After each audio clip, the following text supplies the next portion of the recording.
August 17, 1944. Northern France, near the small town of Falaise. A GMC CCKW truck sat abandoned on the side of a dusty road. Its canvas cover was torn apart by shrapnel, and smoke still drifted from the hood. The engine ticked quietly as it cooled, its warmth fading into the afternoon air. The American convoy it belonged to had been ambushed during a sudden Luftwaffe strafing run. It was one of the few times that summer when German aircraft managed to appear over France at all. Now the battle was over. The trucks and jeeps that survived had moved on, leaving behind this single vehicle, riddled with bullet holes but otherwise intact. A small group of German mechanics from the 276th Infantry Division approached cautiously. Their grey uniforms were stained with oil, and they carried their tool bags like soldiers carried rifles. The men had orders to salvage whatever could still move. One of them, a stocky sergeant named Weibel, peered into the driver's cab. "Get the Hauptfeldwebel," he called. "This one's still good." Within minutes, their senior mechanic arrived. The men began examining the strange truck the Americans called a Deuce and a half. To them it looked enormous. It towered over their familiar Opel Blitz. The chassis seemed wider, the frame heavier, the whole machine built for endurance rather than beauty. As the inspection continued, curiosity replaced suspicion. The first thing they noticed was its simplicity. The 6-cylinder engine was mounted openly, its parts clearly marked and easily reachable. Wires were neatly arranged. Hoses were labelled in English. There was no sign of the over-engineered complexity they were used to seeing in German vehicles. One mechanic opened a small toolbox mounted on the side of the running board. Inside were neatly arranged wrenches, pliers, and a printed manual. The paper was thick and high quality, with clear diagrams and step-by-step drawings. "Look at this," Weibel said, flipping through the pages. "Everything is explained with pictures. Even a child could follow these instructions." The others nodded. They had captured American trucks before, but never taken the time to study one so closely. This vehicle, they realized, was more than a piece of equipment. It was a window into how America fought its war. Stamped on the chassis were markings: GMC CCKW 353 1943 model Pontiac plant. It was the long wheelbase version, built in one of General Motors' vast factories. Thousands like it had rolled off the line that year alone. The mechanics looked at one another in silence. The realization was beginning to dawn. This truck was not just a machine. It was a message. A message that Germany was losing the war, not because its soldiers lacked courage or skill, but because across the ocean, an entire nation had learned to build faster, simpler, and in numbers too great to comprehend. The mechanics gathered around the open hood as the Hauptfeldwebel began his inspection. He turned the crank handle, and the 6-cylinder GMC engine came to life with a steady hum.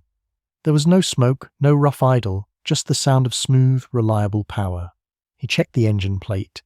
It read GMC 270, producing 104 horsepower from 269 cubic inches of displacement. The numbers were modest by German standards. Yet what caught his attention was not performance, but practicality. Every bolt head looked familiar. Every nut could be turned with the same wrench. The spark plugs were arranged in a straight line for easy access. Even the oil filter could be changed without tools. The design spoke one clear language: simplicity. "This is built for idiots," one mechanic muttered. Weibel shook his head. "No," he said quietly. "It's built for an army of millions. Most of their men are not mechanics. This truck was made so any soldier can keep it running." He was right. The GMC CCKW was not engineered for perfection. It was engineered for war. For drivers who had never touched a wrench before the army handed them one. The men continued their inspection. They studied the drivetrain, tracing the drive shafts and transfer case. The truck had 6-wheel drive, all 3 axles connected by a simple lever. No complex linkages, no fragile joints. Just a direct, robust system that could power through mud and hills alike. The Opel Blitz, by contrast, was only rear-wheel drive. On the roads of France, it often bogged down in the rain, its wheels spinning helplessly. German drivers had to plan every route carefully to avoid getting stuck. This American truck, however, looked capable of crossing rivers and fields without hesitation. The suspension was made of heavy leaf springs, crude perhaps, but almost indestructible. Weibel ran his hand along the steel. "If one bends," he said, "a hammer could straighten it." He remembered the torsion bar suspension of the Opel, a masterpiece of design, but one that required factory tools to repair. The contrast was painful. Then came the most shocking discovery. Stamped into the frame was a production code, Pontiac Plant Number 1. From that code, the supply officer later calculated how many had been built. 150,000 of these trucks from a single factory in 1 year. He stared at the number for a long moment. "One plant," he whispered, "has made more trucks this year than we have built in total." That thought spread through the group like a chill. If one American factory could make that many, how many factories did they have? The names came to mind like a list of giants: GMC, Chevrolet, Studebaker, Dodge, Ford, International Harvester. Each one building trucks like this. Each one working around the clock. The Germans began to understand. The war was already lost, not on the battlefield, but on the assembly lines of Detroit. What they saw under that hood was not just a motor. It was the engine of an empire of production, a nation that had turned its industry into a weapon far greater than any tank or plane. For the first time, the mechanics stopped talking. They just stood there, listening to the steady hum of the idling GMC, realizing it was the sound of a war they could no longer win. That evening, as the sun began to sink behind the hedgerows, the division's supply officer arrived. He had once worked at the Opel plant in Brandenburg before the war, a man who understood machines not as symbols, but as systems. When he looked at the GMC, he did not see a truck. He saw a philosophy. He walked around the vehicle slowly, tracing his hand along the steel panels. The Germans had captured American equipment before, but this time he examined it differently. "We are looking at this wrong," he said finally. "We see a simple truck, but what this represents is an entire way of thinking we cannot match." The mechanics gathered closer as he began to explain. The body panels are crude, yes, stamped steel, welded roughly, but any press shop could make these. The cargo bed is wood, nothing special, standard planks cut from ordinary lumber. Even the canvas top is commercial fabric. Nothing here is rare. Nothing requires craftsmanship. That is the point. He crouched near the frame, pointing with a gloved finger. "Look at the chassis. Straight channel beams welded together. Any steel plant can make these. Compare this to our Opel Blitz beautiful curved frame rails, pressed by expensive dies, requiring precise tools and expert hands. The Americans designed for their strength, quantity. We designed for ours, precision.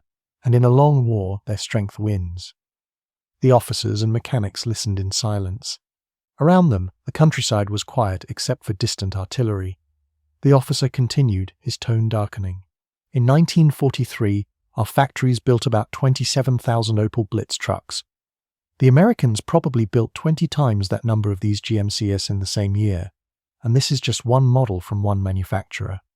He was not far from the truth. American factories had built over 500,000 of these trucks before the war was done. The supply officer closed the hood and wiped his hands. "You see, gentlemen, this is not superior engineering. This is superior planning. They have mastered the art of building something that can be built again and again, faster than we can destroy it." He looked at the men around him, tired, grease-stained, and silent, and added softly, "Our factories build masterpieces, theirs build armies." The truck sat in the fading light, its dull green paint catching the glow of sunset. None of the men spoke. They understood what the officer meant. That machine standing before them was more than a vehicle. It was proof that the war had already shifted from battlefields to assembly lines, from courage to capacity. And somewhere deep down, each man knew that Germany could never build fast enough to catch up. Over the next week, the captured GMC was pressed into German service. The 276th Infantry Division needed every vehicle it could find, and this one seemed too valuable to leave behind. At first, the mechanics treated it like an experiment. They loaded it with supplies, ammunition, and rations, testing its limits on muddy farm roads where their Opel trucks often sank to the axles. To their astonishment, the American truck did not struggle. It roared forward through the muck, its 6 wheels churning confidently through terrain that had always defeated them. When they overloaded it, which happened often, the truck barely noticed. The suspension held. The engine kept its rhythm. The clutch did not burn, and the transmission did not grind. A supply sergeant who drove it daily gave his verdict. "This thing is not better built," he said, shaking his head. "It's just built to survive abuse. They designed it knowing soldiers would drive like fools." The men laughed, but they knew he was right. The GMC was not delicate like their own machines. It was forgiving. It expected to be mistreated and kept going anyway. The comparison to their Opels became painful. Those trucks demanded careful shifting, smooth driving, constant maintenance. In muddy fields or cold mornings, they stalled and froze. The GMC seemed to thrive where German vehicles gave up. The Hauptfeldwebel wrote a note in his log. The Americans have built for the soldier, not the engineer. The following week, orders came to withdraw east toward the Seine. As they prepared to move, the Germans saw something that confirmed what they already suspected. Across a nearby ridge, an American supply column appeared, hundreds of trucks, moving in perfect rhythm, each identical, each loaded high. The Germans stood in silence and counted. After half an hour, they gave up. The line stretched to the horizon. The young soldiers stared in disbelief. "Where are their horses?" one asked. The older men said nothing. They knew. In their army, horses still carried most of the burden. They ate, drank, tired, and died. The Americans had replaced all of that with engines and steel. Their supply columns moved day and night, rain or shine, across distances the Wehrmacht could not dream of covering. That night, the supply officer made calculations by candlelight. Each American division had nearly 2,000 trucks. There were over 40 divisions in France. That meant 80,000 trucks, and that did not include the Red Ball Express, the endless river of vehicles moving from Normandy to the front. He closed his notebook slowly. "We cannot fight an army that moves faster than its own destruction," he said. And for the first time, the men around him truly understood what defeat looked like. It was not a burning tank or a broken line. It was a road filled with American trucks, moving endlessly forward. By September 1944, the 276th Infantry Division had captured 3 more American trucks, 2 additional GMCs, and a Dodge WC-63. Their mechanics, now fascinated, began to study them as though they were textbooks from a different world. What they found amazed them even more than the first discovery. Parts were interchangeable, not only between the GMCs, but even between different brands. A carburetor from the Dodge fit the GMC. Electrical components matched perfectly. Tires, bearings, and filters were all the same size. Weibel stared at a pile of parts laid out on the ground. "They have standardized everything," he said. "It does not matter which factory built it, it all fits." The supply officer nodded. "That means any mechanic can fix any truck. Any depot can service any vehicle. They have turned logistics into a single machine." He was right. The Americans had unified their entire vehicle fleet under one set of specifications. Whether built by GMC, Studebaker, or Ford, the trucks shared common parts and required the same tools. This made their logistics astonishingly efficient. In contrast, the German system was chaos. Their army used vehicles from dozens of manufacturers: Opel, Mercedes, Büssing, Henschel, Ford Germany, Krupp, each with its own unique components. A mechanic trained on an Opel could not repair a Mercedes. A tire that fit one truck might not fit another. Even bolts and nuts were made in different sizes and threads. The result was disaster. Parts depots had to stock hundreds of types of spares. Mechanics wasted hours searching for the right fitting. Vehicles broke down faster than they could be repaired. The Americans had eliminated all of that. The Hauptfeldwebel summarized it in his report. "They have achieved mechanical unity," he wrote. "Their vehicles are not perfect, but they function as one organism. We have built many species of machines. They have built one." On October 3rd, their own supply lines failed. The division ran out of fuel. Their horses could forage, but the trucks sat still, empty and useless. Meanwhile, American convoys rolled past in the distance, engines rumbling, their supply routes untouched. For the German mechanics, it was like watching 2 worlds side by side, one collapsing from exhaustion, the other moving with unstoppable precision. Weibel sat beside the silent Opel Blitz that evening, looking at the captured GMC parked next to it. "We built good machines," he said softly, "but they built the system." The others nodded in silence. They had learned what the battlefield had already proven. The war would be won not by the best engine, but by the best organization of engines. December 1944. The forested hills of the Ardennes lay buried under snow. German forces prepared for one last desperate offensive in the west, an operation that would later be known as the Battle of the Bulge. The 276th Infantry Division, now battered and under strength, was ordered to join the push east of Bastogne.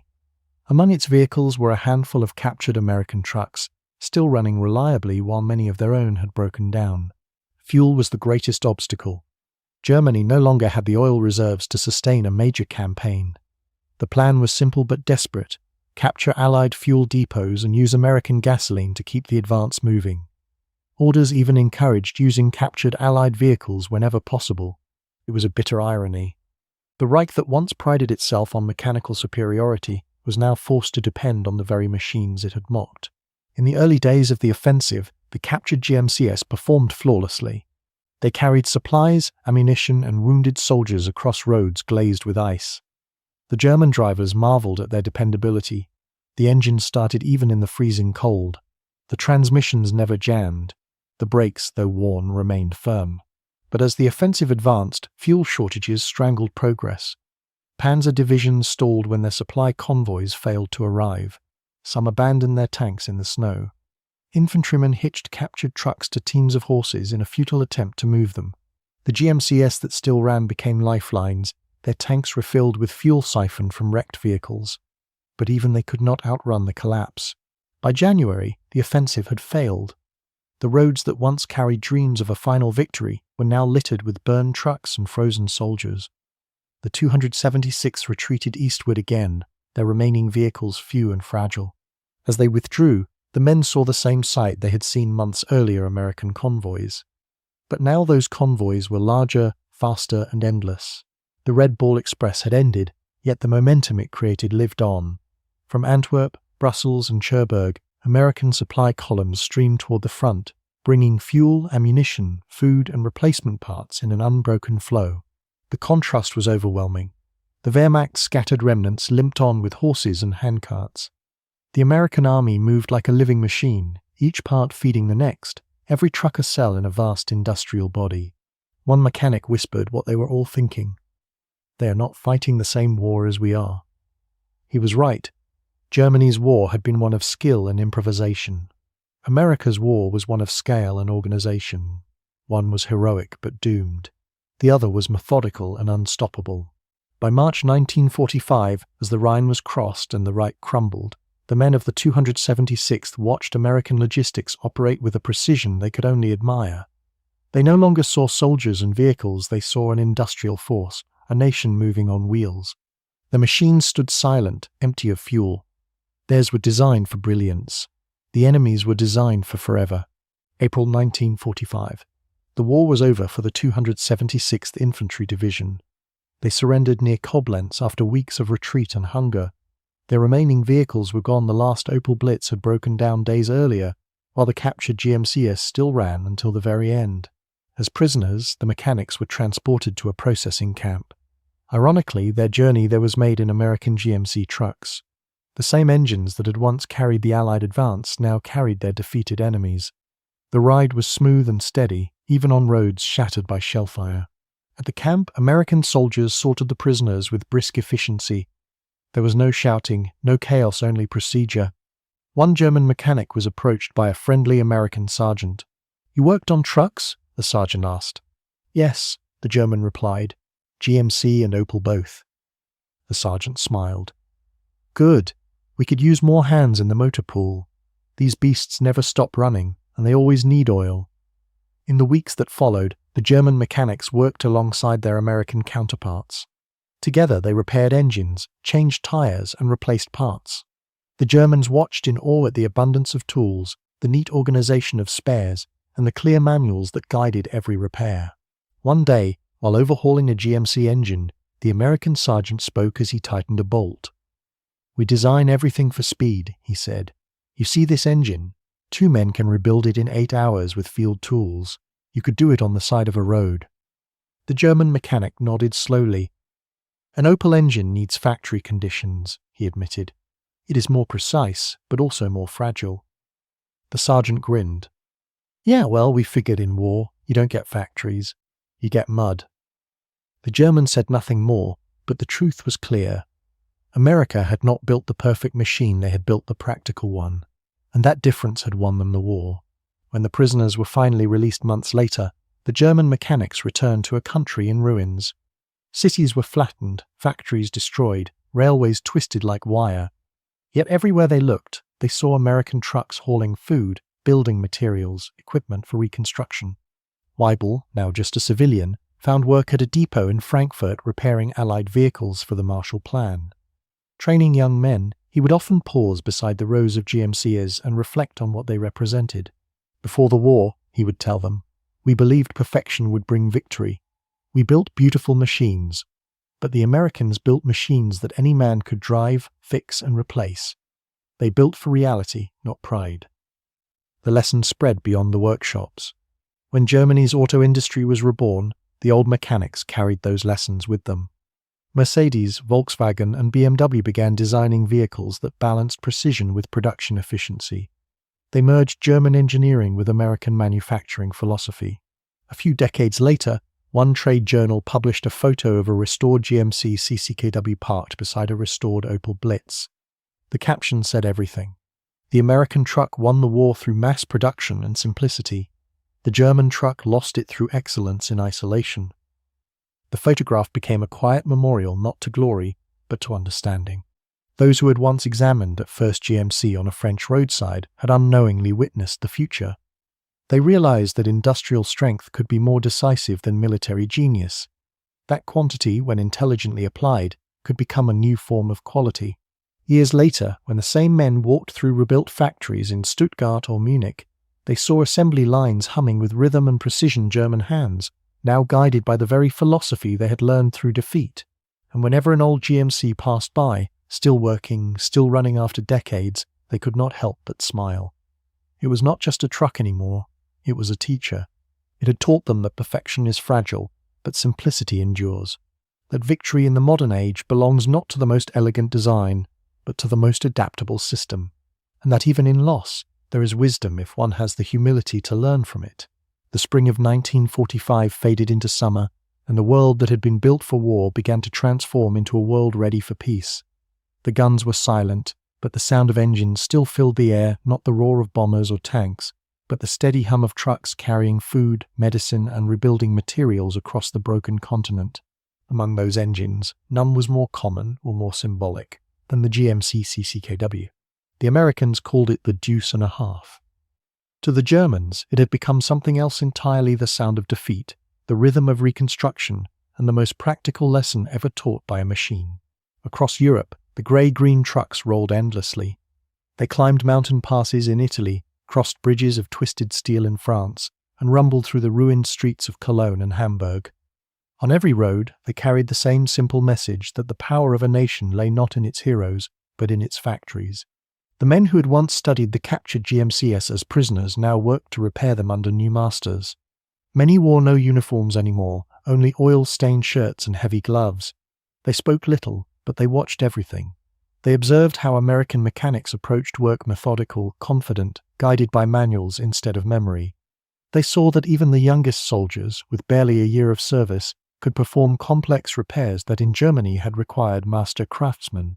One evening in a Frankfurt depot, Weibel, the same Hauptfeldwebel who had first examined that abandoned truck near Falaise, found himself training a group of young German apprentices under American supervision. They were rebuilding engines for reconstruction convoys headed to southern Germany. Weibel held up a spark plug from a GMC engine. "Look at this," he told the boys. "This part fits the Dodge too. It fits the Studebaker. The Americans made sure it would. They build once, use everywhere. It saves them time. It saves them lives." The boys listened carefully. For them, the war was already history, but they could sense the weight in his voice. "During the war," he continued, "we believed quality would win. We built vehicles that demanded perfect care, perfect tools, perfect fuel. But perfection breaks easily. The Americans built for imperfection.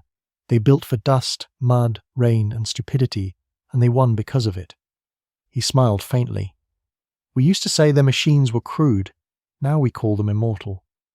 As Germany began to rebuild under Allied supervision, its industrial heart slowly started to beat again. The factories that had once made tanks and aircraft were now being retooled to produce civilian vehicles, agricultural equipment, and construction machines. In Stuttgart, Daimler-Benz engineers studied surviving American trucks. They examined how parts were standardized, how bolts and bearings were mass-produced to fit across models. In Wolfsburg, the Volkswagen plant began designing the first Beetle for mass civilian production, drawing inspiration from the same principles that had powered the GMC's simplicity, repeatability, and reliability. By the early 1950s, a quiet transformation was underway. Germany was no longer designing for war. It was designing for everyone. The lessons learned from defeat were being turned into the foundation of success. German industry absorbed what it had seen. Production lines must be modular and efficient. Components must be interchangeable. Machines must serve ordinary people, not specialists. From these lessons emerged the miracle that historians would later call the Wirtschaftswunder, the German economic miracle. Factories reopened, railways were rebuilt, and within a decade, the once ruined cities were thriving centers of innovation. German cars became known not just for precision, but for dependability. The same men who had once struggled to keep their vehicles running in the mud of France now led teams designing engines for a reborn world. Weibel found himself promoted to supervisor at a Mercedes assembly plant in 1953. On the wall of his office hung a framed photograph of a GMC truck, faded and yellowed. When his colleagues asked about it, he would simply say, "That truck taught me how to build forever." A machine that outlived the war. Meanwhile, the GMC CCKW continued to serve across the world. In Korea, it hauled supplies through mountain roads and freezing winters. In the Middle East, it carried aid and soldiers alike. Across Africa and Asia, newly independent nations purchased thousands of surplus American trucks, repainting them in new colors and national flags. Decades after the war, the Deuce and a half was still moving. Some were converted into fire engines, others into ambulances or mobile workshops. A few were even turned into school buses. The design that had once been mocked for its simplicity had become timeless. The same easy access engine, the same interchangeable parts, the same rugged frame all kept it alive long after more advanced machines had been scrapped. For Weibel and his fellow mechanics, this endurance carried a strange kind of respect. They had come to see the GMC not as a symbol of their defeat, but as proof that good ideas do not belong to nations. They belong to those willing to learn. Memory and reflection. In 1967, a German automotive journal published a feature titled Engines of Empire, the vehicles that changed warfare. Among its pages was a 2-page spread showing a restored GMC CCKW beside an Opel Blitz. The photographs were beautifully composed. The GMC stood broad and confident, its green paint glinting in soft museum light. Beside it, the Opel looked refined, compact, almost delicate. The captions were stark in their honesty. GMC CCKW 2.5-ton truck. Over 560,000 produced between 1941 and 1945. The backbone of Allied logistics. Designed for mass production, simplicity and endurance. Opel Blitz 3-ton truck. Approximately 100,000 produced between 1937 and 1944. Excellent design, limited production, complex maintenance. Below the photos, an editor had written, "The war between these two vehicles was not fought on the battlefield, but in the factories. The GMC's victory was not in superiority of design, but in the triumph of standardization." The article struck a chord with many readers. It became widely quoted in engineering schools across Germany. Professors used it to teach the importance of design for manufacturability, the idea that a product's greatness lies not in its complexity, but in its reproducibility. Weibel read the article in silence. He clipped it out and placed it in the same folder that held his wartime notes. Next to a faded photograph of the first captured truck near Falaise, he wrote a single sentence in pencil. "Perfection is the luxury of peace. Simplicity is the necessity of survival." The human side of industry. Years turned into decades. The men who had served as mechanics during the war grew old. Some went on to lead companies. Others became teachers. A few lived quietly, working in small garages or workshops, content to fix ordinary cars for ordinary people. But wherever they went, the lessons of that truck stayed with them. They taught that a mechanic's skill was not measured by the complexity of what he could repair, but by how easily his machine could be repaired by others. They learned that great design serves the user, not the ego of the designer. And they came to understand something deeper still, that the strength of a nation does not come from how clever its engineers are, but from how many people can take part in its creation. This was the legacy of the GMC CCKW. It democratized mechanical power. It turned ordinary men into drivers and drivers into mechanics. It made logistics a human effort rather than a specialized art. The truck did not just win a war. It redefined what it meant to build for humanity. A new era. By the 1970s, the world had changed again. Germany and America were allies. Their engineers exchanged ideas freely. Factories in Stuttgart, Detroit, and Nagoya all used similar principles: assembly lines, modular parts, interchangeable fittings, standard tool sizes. The philosophy that once separated nations had now united them. On both sides of the Atlantic, the lineage of the GMC could still be traced. Its DNA lived on in every logistics vehicle, every standard cargo truck, every supply chain built to move mountains of goods with minimum effort. Military historians began to describe the Second World War not only as a clash of armies, but as a clash of production systems. They argued that the outcome was decided not in Normandy or Stalingrad, but in Detroit, Pittsburgh, and Chicago, in factories that could turn out thousands of vehicles a week. For every German tank destroyed, another would take months to replace. For every American truck lost, 3 more were already on the assembly line. The difference was mathematical, but it was also philosophical. The Americans built with the understanding that chaos was inevitable. The Germans built hoping it could be avoided. The result was decisive. The Museum of Lessons. In 1985, the Deutsches Museum in Munich unveiled a new exhibit titled Machines That Changed the 20th Century. Among jet engines, turbines, and computers, one object stood quietly in the corner, a fully restored GMC CCKW. The plaque beneath it did not glorify war. Instead, it spoke of progress, cooperation, and humility. The GMC CCKW represents the triumph of standardization in modern industry. It reminds us that simplicity can be more powerful than perfection, and that the ability to build together is the true measure of civilization. Visitors often passed by it without much attention, unaware of the weight behind its presence.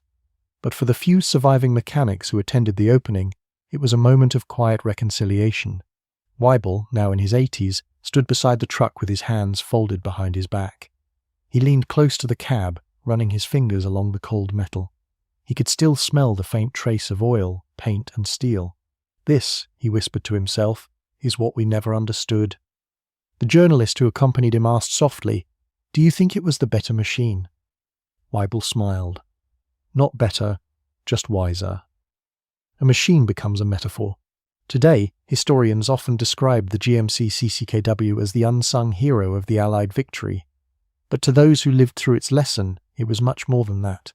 It became a metaphor for an entire era, a reminder that the modern world runs not on brilliance alone, but on organization, repetition, and cooperation. The truck showed that victory belongs to those who can make complexity simple. That progress depends on the ability to share solutions, not hide them.